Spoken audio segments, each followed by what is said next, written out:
ว่านี่ជាគម្រោងដំឡើងសូឡាបូមទឹកនៅ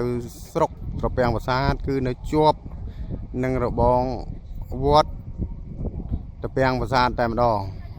ម្ចាស់កសិដ្ឋានឈ្មោះលោកពូឡោបាទនៅនេះនរណាក៏ស្គាល់គាត់ដែរគាត់មាន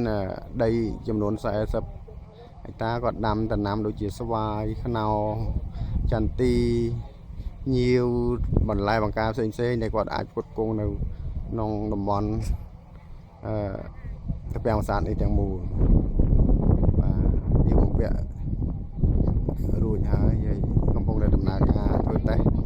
កំពុងទឹកបាទដើម្បីដាក់ស្តែន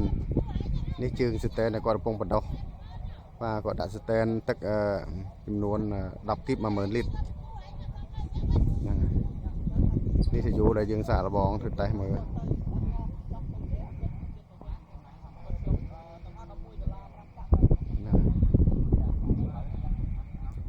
នេះមីងគាត់កំពុង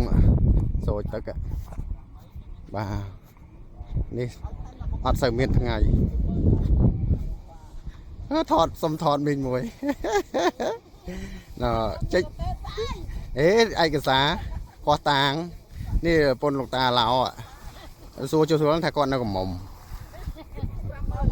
បាទអរគុណ50000ហ្នឹង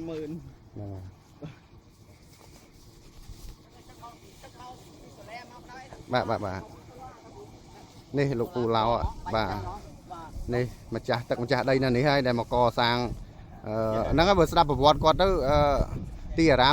នៅទីនេះគាត់អ្នកផ្ដើមកំណត់កសាងព្រោះដើមសាងសង់វិហារធ្វើផ្លូវអីគាត់ខ្វែងដាក់ចុងពេកមកហ្នឹងអត់តោះក្មេងជាងខ្ញុំទៀតស្អាតទេសង្ហានេះមកចុងមកចេះបាច់យើងបាច់ចិត្តបានពេញចិត្តឯលពូហ្នឹងថ្ងៃសតុំហ្នឹងបាទអាពេញថ្ងៃម៉ោង10ម៉ោងអីបើសិនថ្ងៃរះខ្លាំងវិញដឹងមិនទៅស្អាតទៀតណាកូនកំមុំ